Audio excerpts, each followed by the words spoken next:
There are moments in life when silence becomes more powerful than shouting, when a single sentence can shift the entire rhythm of a conversation. I once witnessed this in a crowded meeting room, where two people were arguing as if sheer volume could reshape the truth. Papers shook with every raised voice, tension gathered like a storm, and everyone else quietly braced for impact. Then something unexpected happened. Not because someone won the debate, but because someone ended it with calm precision.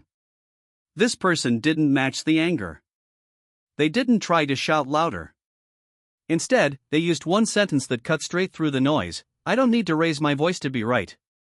It was spoken softly, almost gently, but it hit the room like a silent hammer. The one who had been yelling froze. The atmosphere changed instantly. Suddenly, everyone saw who held real control. It reminded me of Epictetus' lesson: the one who cannot control his tongue becomes a slave to his emotions. That day, the slave was the loudest man in the room. The leader was the quiet one. I saw something similar happen another time, with a man known for disguising insults as jokes. He delivered a sarcastic comment to a woman in front of several people, expecting laughter to back him up. She didn't raise an eyebrow. She didn't insult him back. She simply looked at him and said, "The way you speak says more about you than about me." That sentence landed so cleanly it sucked the humor out of the air. He heard himself through her words and was forced to confront the image he was projecting. Marcus Aurelius once wrote that the best revenge is to be unlike the person who causes harm, and in that moment she became the embodiment of that philosophy. She didn't rise to his level, she made him lower his. Another instance took place with a friend of mine who found herself in a conversation that wasn't a conversation at all. It was an ambush disguised as dialogue, constant interruptions, raised tones, and an attempt to corner her emotionally. Most people would have tried to defend themselves and fallen straight into the trap. She didn't. She stood, gathered her things, and said with unwavering calm, "Let's talk when we can do it respectfully." Then she walked away. Not in anger, not in defeat, but in authority. The other person was left staring at the door, realizing that without her participation, the argument had no foundation. When they finally spoke again days later, he was a different man, careful, measured, almost humble. She hadn't argued her position. She had taught him how to approach her. These sentences aren't weapons to humiliate others, they're shields built from clarity and self-respect.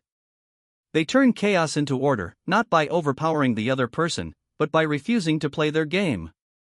And what makes them so effective is that they expose the truth: control doesn't belong to the louder voice, but to the one who chooses not to be dragged into the noise.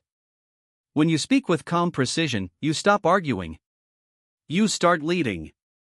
There's a particular kind of silence people don't talk about, the kind created not by fear, not by aggression, but by clarity. I saw it happen once during a conversation that had spiraled out of control.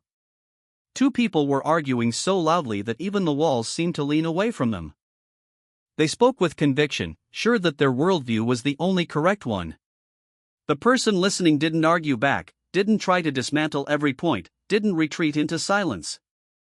Instead, they smiled with sincerity and said, "That's your opinion, and I respect it, but I don't share it." It was softness combined with iron. They weren't dismissing the other person. They weren't surrendering, either. They simply planted their flag in their own territory. Seneca once wrote that being a slave to the opinions of others is the worst of all prisons, and that day, this phrase became the key. The other person stopped pushing, not because they agreed, but because they finally recognized a boundary that couldn't be crossed. These kinds of sentences have a strange power. They do not shout, but they silence. They do not attack, but they disarm. They are rooted not in ego, but in self-respect. When spoken with serenity, they shift the entire dynamic of a conversation. They show that strength doesn't come from dominating someone else, it comes from mastering yourself. And the more you use them, the more something incredible begins to happen. People start talking to you differently.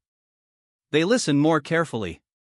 They step more thoughtfully around your boundaries. Not because you intimidate them, but because your presence commands respect. In time, you become someone who cannot be easily provoked, manipulated, or pushed off balance. Someone others look at twice, not with fear, but with admiration. Someone whose silence speaks louder than other people's shouting.